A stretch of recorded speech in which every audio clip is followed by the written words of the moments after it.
Hey guys, what's up? My name is Tim. This is Newcraft Workshop. This is our beginners woodworking series. If you've been here before, welcome back. We're already on episode 12, I think. Yeah, this is crazy. This has flown by. If this is your first time here, do me a favor.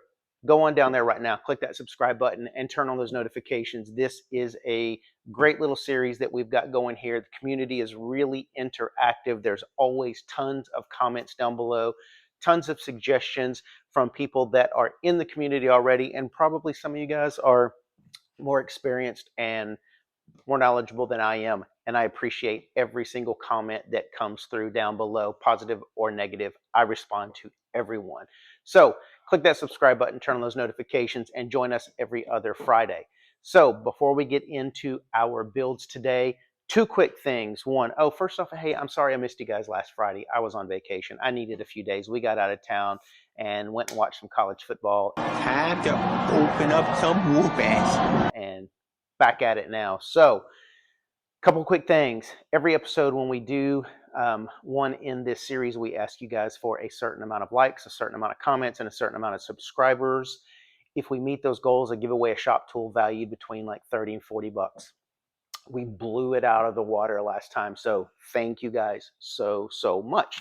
So last episode's winner is right here.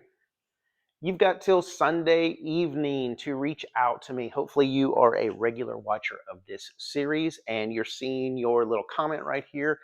If that's you, shoot me a message down below attached as a reply to that comment so I know who you actually are. And then we'll get in contact via email. I'll get all your address information and I will send you something really useful for your shop.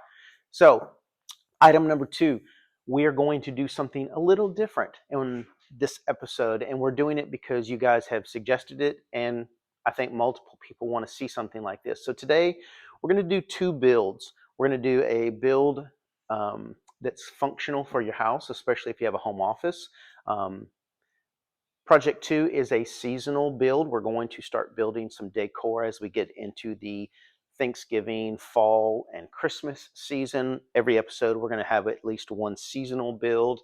And then section 3 today, instead of a third build, we're going to talk about some finishing techniques. You guys have always asked me down in the comments, how do you finish your projects? Every time I show the little intro video of the project that we're about to build, it's always completed, and y'all have a lot of questions about sanding, staining, finishing. So part 3 today, we're going to talk about sanding, staining, and finishing. Wow, let's do this today. So, yeah, I got nothing else to say. Let's get right after build number 1. Hey guys, before we get into today's video, I want to take a moment to thank our show sponsor, Base Camp Masks. If you're looking for reliable and comfortable protection while you're out in your shop making some of these DIY projects, these dust masks are a game changer. They feature a multi-layer filtration system, which is removable and replaceable. The filters are going to block over 95% of the particulates, and the nose clip and the ear straps are super comfortable. Both are adjustable, providing you an extremely snug fit while allowing you to feel like you can still breathe. So head on over to their website, use the link down below in the description, or type it in your browser, use promo code NEWCRAFT10 for 10% off your entire order. That's it, let's get right into this video.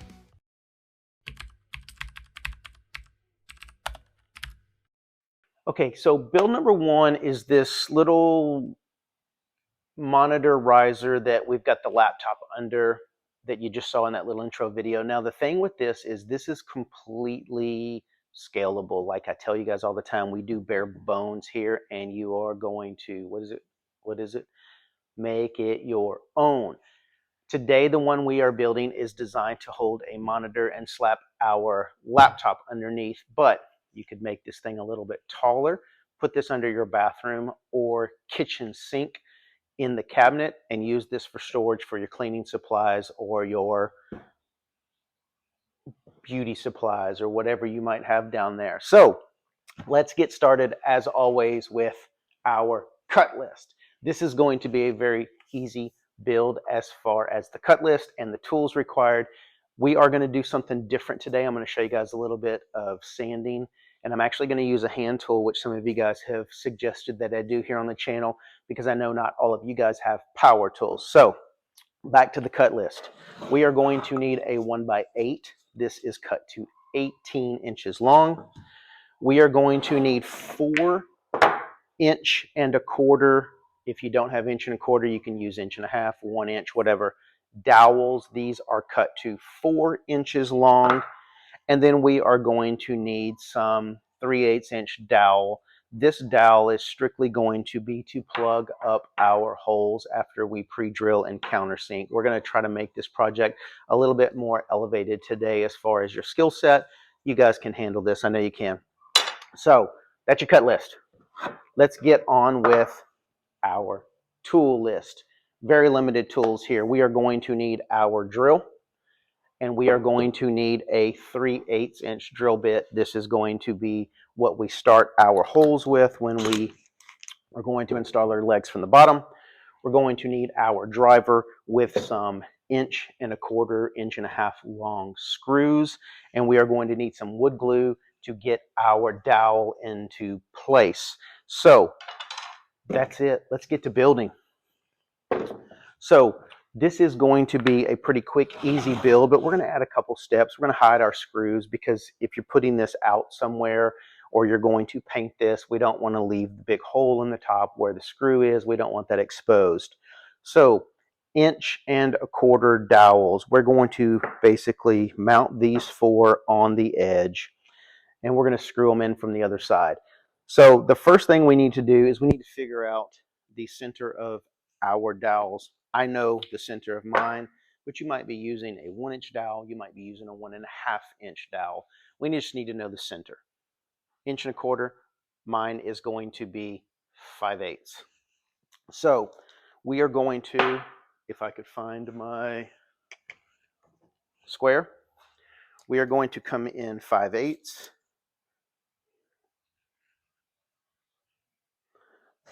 On the corner here, and we're going to make a mark on either side. You can see this over here. And right there is where we are going to drill our hole. That is the center of our dowel. We're going to mark all 4 corners, and then we're going to get our holes drilled. So let's get this marked up. All right, so the reason, sorry, I had to grab some screws. The reason that we are going to drill a 3/8 inch hole is with a bit is because not everybody has a 3/8 inch countersink. So I'm going to show you how I would do this if I didn't have a 3/8 inch countersink where I could drill this all the way through. So we are going to just take our bit, and we're going to go in about halfway through this board. Now, if you're using 1x material, we know that our board is 3/4 of an inch thick. We can go down about 3/8 of an inch before we go too deep. I'm not going to bother marking mine, but I know I'm not very organized again today, but you guys are probably used to that by now, right? Yes, we are. So if you're not confident in yourself to be able to stop, you can always take a piece of tape, wrap it around your drill bit, and that will be your stopping point when the tape gets to your wood. So pretty simple. So we're going to drill 4 holes, 3/8 of an inch deep with a 5/8 of an inch deep, with a 3/8 inch bit. Let's drill some holes. What we're going to do now is simply drive some screws through this, and then, sorry guys, and get our 4 legs mounted. Now, these legs are centered now, so our screw should wind up right in the center. We are going to add some wood glue to this because we do want this as sturdy as possible. So all I'm going to do here is kind of lay these out, and then we're going to drill some holes. Now, hopefully on this camera you can see this over here. When we drive each one of these in together, we just want to kind of line up our sides as even as we can get them, because we are going to finish this off today with a little rounding over of this corner. It's where the hand tool I'm going to use is going to come in today. I know you guys are shocked to see me use a hand tool, but I do know how to use them. So, all right, so we're going to put a little bit of glue on here. And as always, my glue bottles are always stuck, but it is what it is. You guys know the pain of having your glue bottle constantly dry up, right? I'm not the only one, right? Please tell me I'm not the only one. All right, let's get this on here. And like I said, once again, we're going to just line up, just use your finger to kind of feel. We're going to line up both of these sides as best as we can get them, as flush as we can get them. And then we're going to drive one screw through the center. And when that glue dries, that's also going to help this thing from rotating, because if you put a screw in here, they're going to rotate, and we don't want that in the end. So we're just going to drive one screw through here and into that dowel. And we're going to repeat that 3 more times. But before I finish those 4, the reason that we drilled that hole is now we can follow up with inserting our dowel, cutting that flush, and then this is going to blend if you choose to stain this. So 3 more. Let's get after it.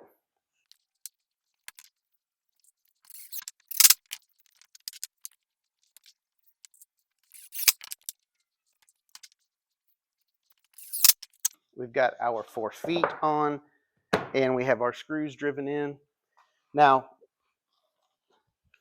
2 steps left, and this little project is already finished.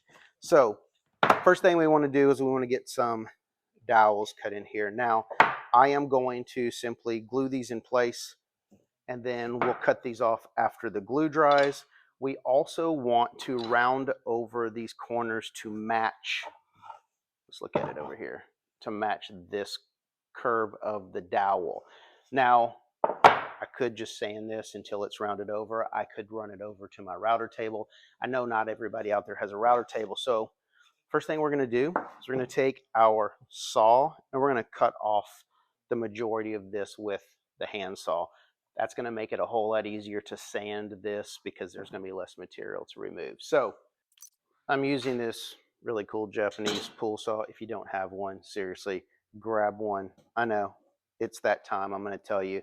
I'll put a link down below in the description. Seriously, this right here is probably one of the very first saws you should buy for your shop. Japanese pool saws are exactly what they say. They're Japanese, and they cut on the pool. Japanese pool saw, right? So gives you a very precise cut. As you can see, the blade is extremely thin, so you're able to put this flush up against your material and cut off this particular portion of your material. Put it up again. Yeah, I know, man, I'm all over the place today, but hey, it's Thursday, so it's almost Friday, so I'm happy. So I'm going to cut these 4 corners off by hand to prove to you guys that I know how to use a hand tool, and then we'll get to sanding. I'll be right back. I was just grabbing something to put underneath here. I'm not even going to clamp this down because you really don't need to, but yeah, we're just going to cut this off on the 4 corners.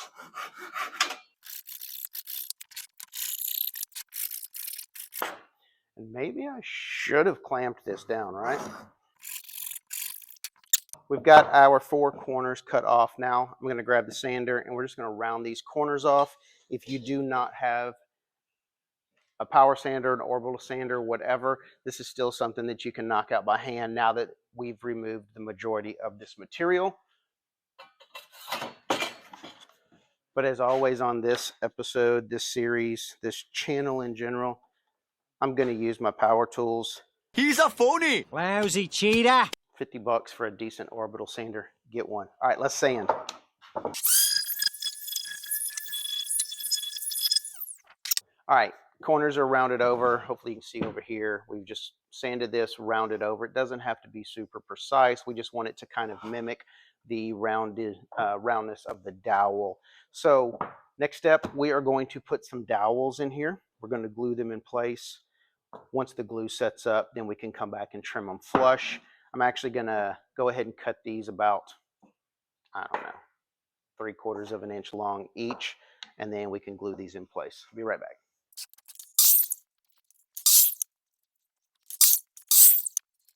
I'm just going to drop a little bit of glue in each hole. And you're probably going to get some squeeze out here when you drop these in here. It doesn't matter. We're going to cut these flush, and then we are going to sand this thing smooth. And it's time to let this sit until the glue dries. I'm going to give it about an hour. I'm actually going to keep the build and this episode going with process 2. You won't see that because editing, it's magic, right? So I'll be right back and we'll get this finished off. It's magic. This is dry. It's time to cut these off. All we're going to do is lay our pull saw flat and pull. Pretty self-explanatory. The great thing about a saw like this is that it is, and look, I should be clamping this down and I'm not, so, you know. But we're just going to cut these flush. And then we're going to sand this smooth.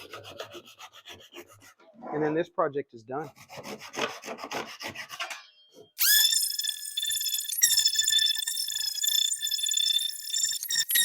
That's it for project 1. You can see by using these dowels and cutting them and sanding them flush, we now have a nice flat, smooth surface to paint. This is going to completely disappear when we put a coat of paint over this. But yeah, simple little riser for our monitor. Slap the laptop under. Again, wider, shorter, taller, smaller. You know the thing, make it your own. Project 1, I don't know how much more simple we could get. I'm trying to expand a little bit with you guys in the beginner series by doing things like cutting out some dowel holes, plugging them in with some plugs, sanding, etc. I'm still trying to keep it to 3 tools or less. It's really hard, but outside of the sander today, you can use sandpaper and still keep this to 3 tools. So I'm trying, guys. Project 1, that's a wrap. Let's get on to project 2.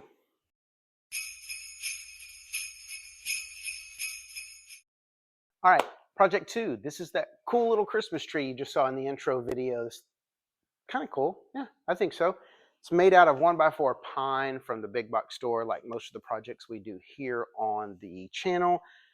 We're going to do some cuts today on the angle for every single one of these pieces. So you got this. I know you do. Sounds confusing, especially when you see the cut list. You're going to be like, what the hell is he doing to us? It's not that difficult. I promise. You got it. So speaking of cut list, let's get to it. Now, each one of these boards are going to need angles cut in either end. I'm going to show you as I pop it up there exactly what we're talking about. So first thing we are going to need is a board cut to 15 5/8 of an inch. And on either end, we are going to need a 22.5 degree cut.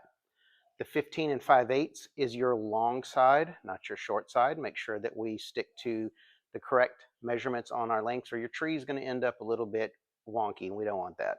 22.5 degrees on either end, and make sure your angles are cut this way. We don't want our angles like this. We want them coming in together because we are forming this tree, which is triangular shaped. All of our angles on every one of these boards, to make it easy for this project, are going to come in together. 15 5/8 is our first board. Then we have a board that is 11 inches long. Now this board is going to be 22.5 on one side, 45 degrees on the other. Same thing though, we want our angles coming in. It's just they're 2 different sizes on this board. We also have one board at 10 inches long, cut the same exact way. 22.5 on one, 45 on the other. And what this is for right here, this is going to form the peak of our tree. That's why we need a 45 degree angle cut in these 2 boards. And then finally, we have 5 more 10-inch pieces, but these are going to be 22.5 on both ends. Again, long side is our 10 inches. If you don't follow those directions, you're going to have a tree that doesn't fit. We don't want that. So as this comes together, you'll kind of see what all these angles are for. I know it sounds confusing. It's really not going to be once you see it going together. And if you are lucky enough to have a miter saw, your miter saw is going to have a positive stop at 22.5 degrees as well as 45. If you're using a hand saw in a miter box, it's going to be a little bit more difficult, but most of those miter boxes also have a 22.5 degree cut line in there. If yours doesn't, I'll put a link down below if you want to pick one up. They're usually pretty cheap. I think like $19 or something like that. I'll put down in the thing one that has a 22.5 for you as well. All right, let's get this thing assembled. Now, I'm going to be using Titebond 3 because this might wind up out on the patio, and if I make a bigger set, it's definitely going to be out on the patio. But we're going to use nothing more for this assembly than brads and some glue. First thing we're going to do is we're going to get started by putting our bottom of our tree onto our base. Now, the purpose of this base is just to kind of lift this up off the ground a little bit. You could totally skip this particular piece, set this right on the ground. It's going to be just as stable, but we're going to just put ours up. That's why we cut this extra piece. Now, I'm going to just kind of center this. I'm going to eyeball it. It doesn't have to be extremely precise. I am using 1.25 inch long brads. That is going to give us a little bit of support until this glue dries. So first things first, we're just going to put some glue down. Center this the best we can on here. If you want to measure this out and make it exactly in the middle, feel free. That seems a bit extreme, don't you think? But yeah, I'm just going to kind of eyeball it. Put a few brads in here to hold it in place.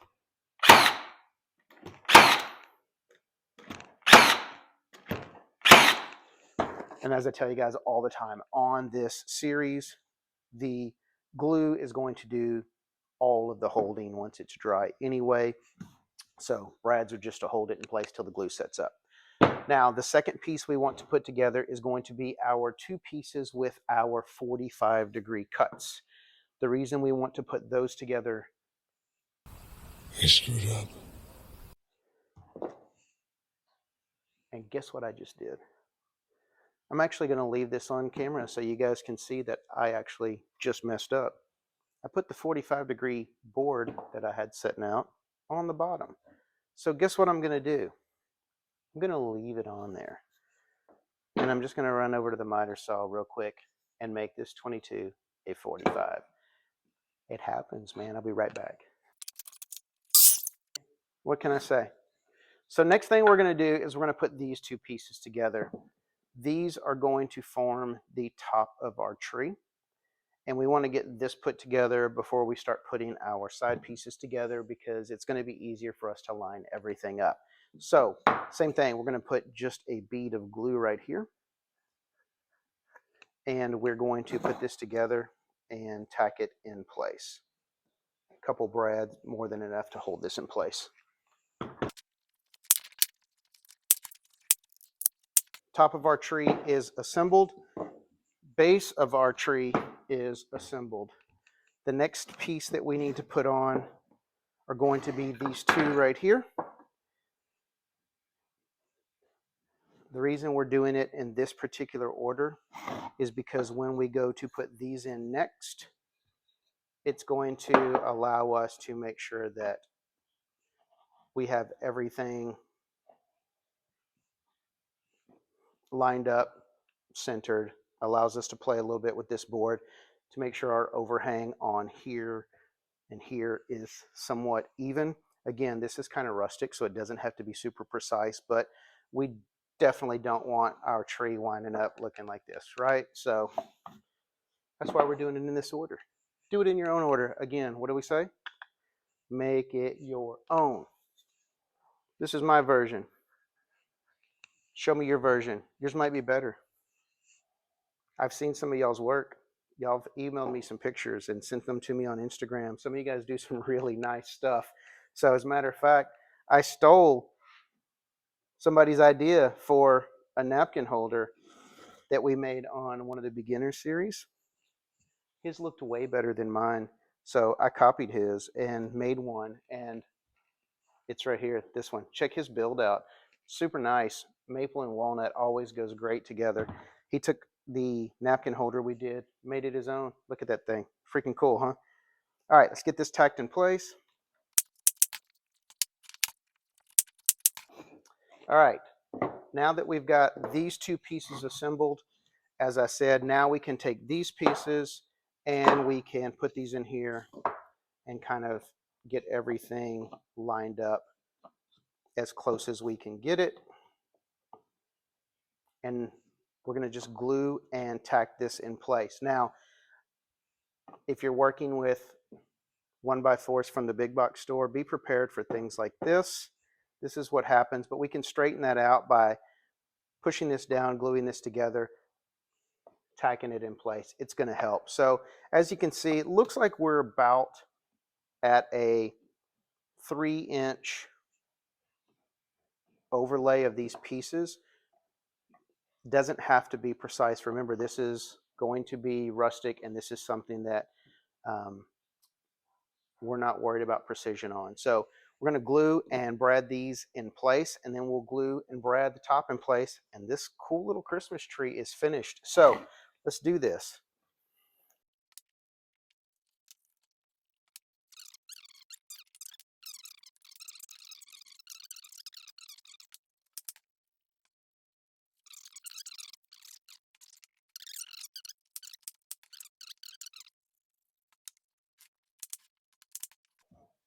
That's it. That is your cool little rustic Christmas tree. Paint this, decorate it, hang something in the middle. I have no idea what the intro video that you already saw is going to look like, because of course I do that afterwards and my wife decorates these. But yeah, I'm going to wind up making quite a few of these. I have a feeling for family, friends, etc. That's it. Build number 2. 1 8-foot 1x4 will give you this size tree. This total height on this wound up being 23 inches. Make this a little bit smaller. You could probably get, no, you're still only going to get 1 8-foot board, but who cares? An 8-foot 1x4 is probably $6, I think. So yeah, and I've seen these going on Facebook Marketplace for like $35, $40 a set. Cut this out in bulk, pop this up on there. These should sell. As a matter of fact, I'm adding this to my marketplace listings as soon as this video is done. But yeah, 1x4, Christmas tree, rustic, build number 2, complete. Let's get after section 3. All right, section 3 today is going to be a little bit different. We're not doing a build today. We're going to talk about finishing out some of our projects. Now, disclaimer, what I'm about to talk to you about is how I do it here in my shop. It's the type of sandpaper I use, the grit of sandpaper I use, and the stain and finishing projects that I use. Make it your own. I know, repetitious, but seriously, foundation. You take it, make it your own, grow. You might have a better technique. As always, I ask you guys, seriously, please comment down below if you have a better idea for something. So today we're going to talk about sanding, staining, finishing our projects. Most of everything we build here is made out of pine. If you have the ability to pick up some nicer material in your area, if you guys have a lumber yard, seriously, I've told you this before, I highly recommend going to your lumber yard. You can purchase completely finished out stock, which is called S4S, which means it's surfaced on 4 sides, just like this material. Means all 4 sides of your material are going to be cut and smoothed out as best they can at Home Depot, but the stuff at the lumber yard is really nice. So you can also buy it not completely finished out. I buy my stuff surfaced on 2 sides. I leave my edges rough. I have the access. I have access to my planer, and I am in the process of getting a jointer, which I'm super excited about because I definitely need it here in the shop. So I'll probably start buying completely raw stock at that point in time. Cost wise, man, I'm telling you guys, you can pick up some really nice material at your local local lumber yard. Say that fast like 3 times. Local lumber yard. Local, yeah, it's not that hard. But anyway, if you have access to a lumber yard, you can pick up some really nice stuff. You can get some poplar or maple. Those 2 items are going to be very similar to pine in some of the basic characteristics, the way they look, their color, hue, etc. but they're going to take stain a whole lot nicer. Pine is infamous for being splotchy when it's finished, and that's one of the reasons we're going to talk about this today. So what we're going to do is we're going to first talk about, we need to sand our projects. Every time we build something, we sand it. Now, on pine from the big box store, I go through two different grits. I do a 120 and then I do a 220. That seems to be more than enough for what we're building here in our shop. Now, if I was building a fine piece of furniture or starting out with some really rough stuff like some rough cut cedar or something, I definitely would start with a much coarser grit sandpaper, probably a 60 or an 80 for that first pass. Then I would progress up through my different grits. For this stuff from the big box store, if you can get yourself some 120 and some 220, it's going to be more than enough. I would also highly recommend an orbital sander. An orbital sander is 99% of what I sand with in my shop. Super inexpensive. This one's Rigid, Home Depot. I'll put a link down below. This is actually lasted me, I think I'm on year 3 with this thing, and it's still going really strong, and I think it was 59 bucks. Again, I'll put a link down below. It's got a variable speed, which is really nice because you do want to adjust your speed according to your grit and the material you're sanding into. You definitely don't want to get too aggressive on different types of material, but today we're sticking to pine because that's what we build mostly here in this shop. First thing we're going to do is we're going to sand this. On here, I have a 120 grit. We're going to run this over one pass, and then we're going to run over a pass with 220. Then we're going to talk about staining this material. So you've maybe seen this trick before. If you put a light pencil line on your material, run your sander over it. When that pencil line is gone, that's usually enough for that pass of material. So I'm going to put my dust mask on. Link down below. I know, right? Grab one. Seriously, these have been, this is from Base Camp. Seriously, I know, like, they even sponsored this video today, but like, for real, most comfortable mask I've had, and it's one of the reasons I constantly wear it, is because it fits and it doesn't make me feel like I can't breathe. So let's run over this one time with some 120.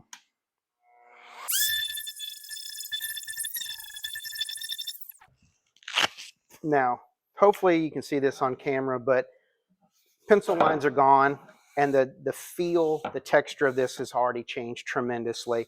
I'm not going to bother boring you with another sanding of 120, 2 passes with 220, but that's what we normally do for all of our projects here, especially some of the stuff that we're making out of walnut and cherry. We definitely want to get a super smooth finish on that before we apply our stain. So sanding, make sure you sand all of your projects, especially if you're going to stain them. We definitely need a nice smooth finish. We're going to clean this off. If you have a tack cloth, that's even better. And what we're going to do today is I am going to show you guys, when we're doing stain on pine, the difference between using what's called a preconditioner and not. So if you've ever seen stained pine, like I mentioned earlier, it gets real splotchy. It doesn't seem to look as smooth as it should or that it could. So we're going to eliminate some of that problem, with the use of a pre-stain conditioner. Now, again, I'm not sponsored by any of these people. I'm not pushing Varathane. It just happens to be what I picked up at my local big box store. What we're going to do is I'm going to put some pre-stain conditioner on one side of this tape. We're going to allow that to dry, and then we're going to come back and we're going to stain both sides, and then you're going to be able to see the difference in the finish on the stain side that was preconditioned, the stain side that wasn't. Once that's done, we'll talk about some clear, poly, shellac, different options there as well. So let's get some preconditioner on here.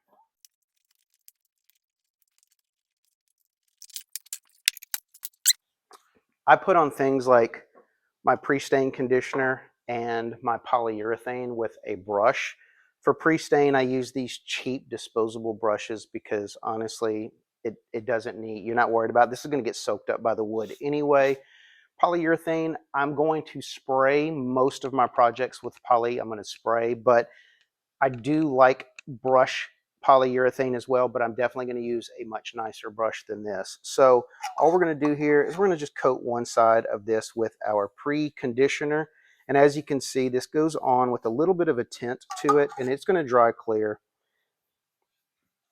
And we're going to give this a good 30 to 45 minutes, and then I'll come back out here and we will stain this once this is completely soaked in and dry. Our conditioner has dried, and we are now going to pop some stain on here. Now, when I'm staining, I know I talked to you guys about brushing on the pre-conditioner. When I am staining, I prefer gel stain.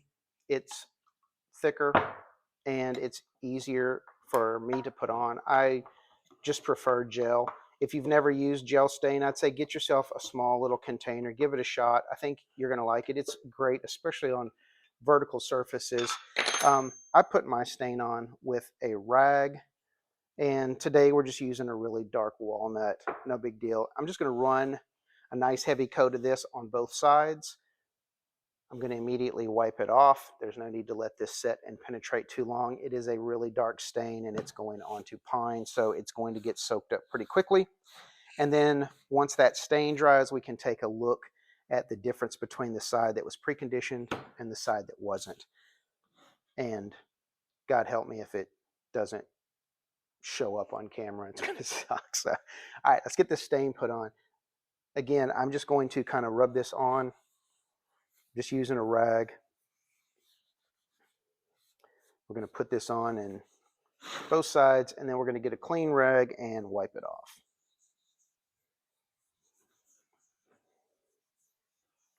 And I feel like I'm pushing my luck today because I have on a white shirt. So far so good.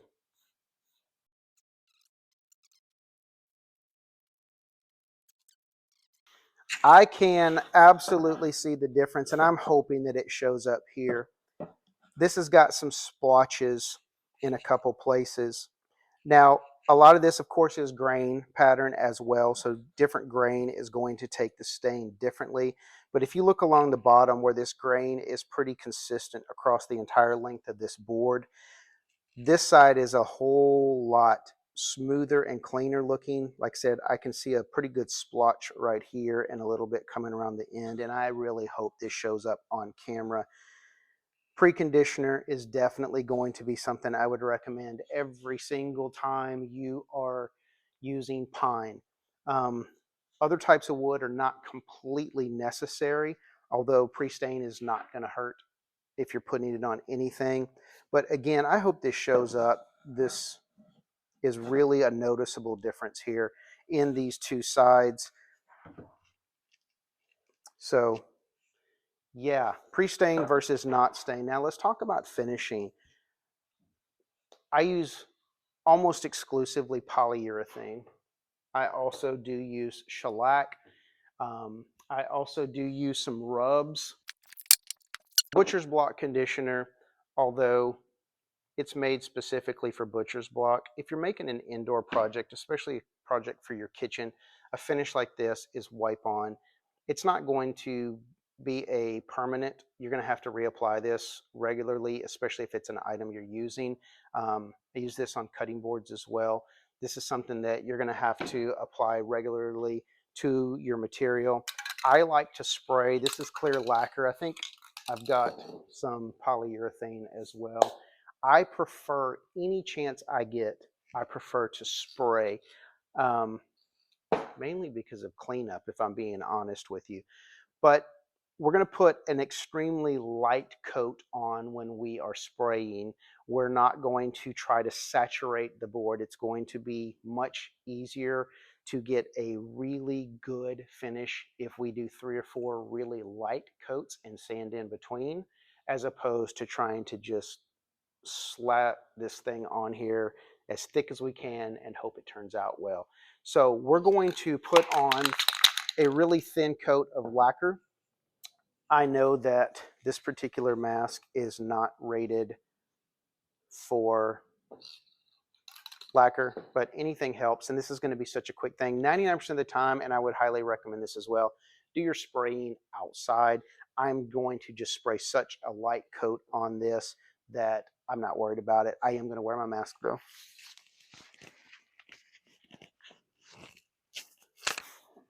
And again, we want light sweeping motions. We do not want this to pull up on us. We want to keep it as thin as we possibly can.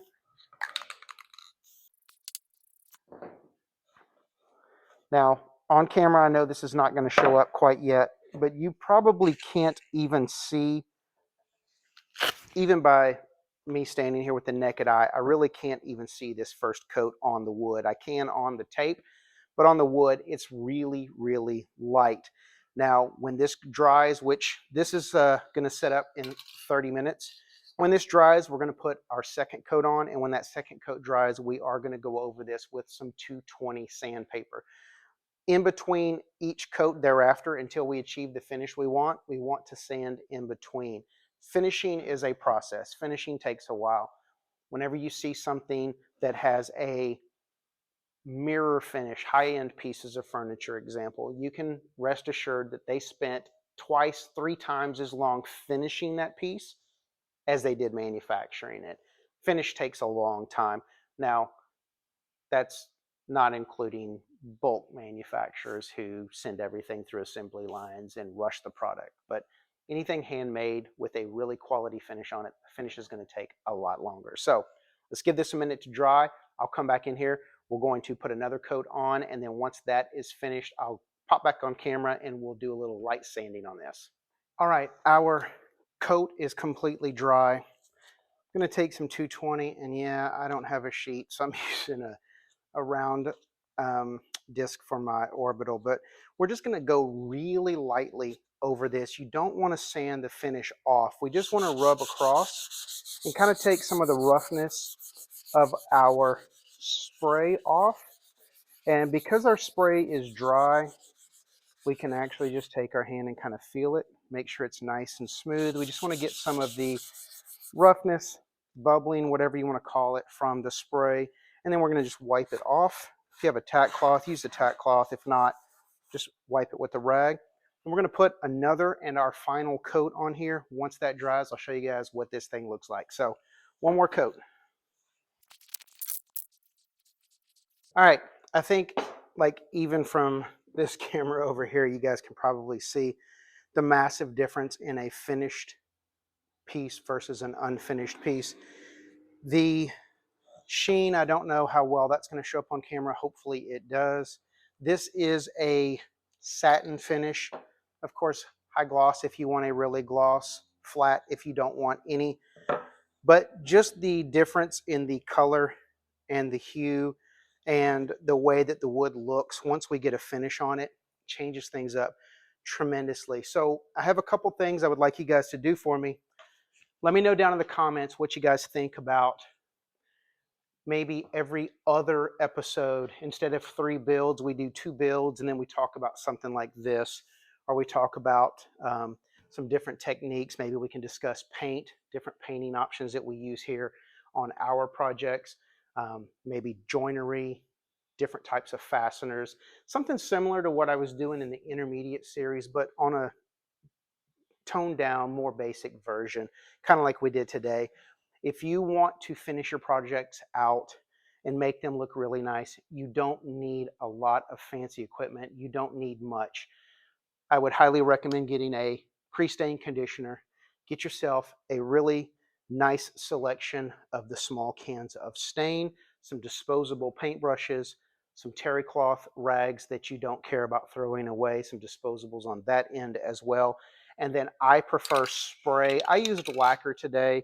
I can't find polyurethane. I know I just bought like a case of it, so I've got 6 cans somewhere. I just don't know where they are, but I prefer polyurethane, and I prefer water-based polyurethane because of cleanup. The finish is going to be just as good, and it's not going to yellow, especially on your outdoor projects that are taken on direct sunlight.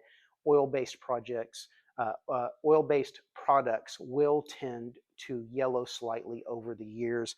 Water-based won't. So hopefully that's a little bit of a basic idea today on how we finish out our projects here that you see most of the time already finished, decorated, and hung up or displayed where they're going to go. But let me know down in the comments as far as this week's giveaway. Don't leave yet. You need to hear this. Last episode was awesome. We hit numbers that I didn't think we would get to until a year or two down the road. We absolutely killed it last episode. So help me out. Let's do it again. Not a difficult thing here. 200 comments. Get busy down in the comments. You guys can do this. I know 200 people watch this, so comment. You got it. 200 comments. 250 thumbs ups. 200 new subscribers. We got like 400 new subscribers off the last video.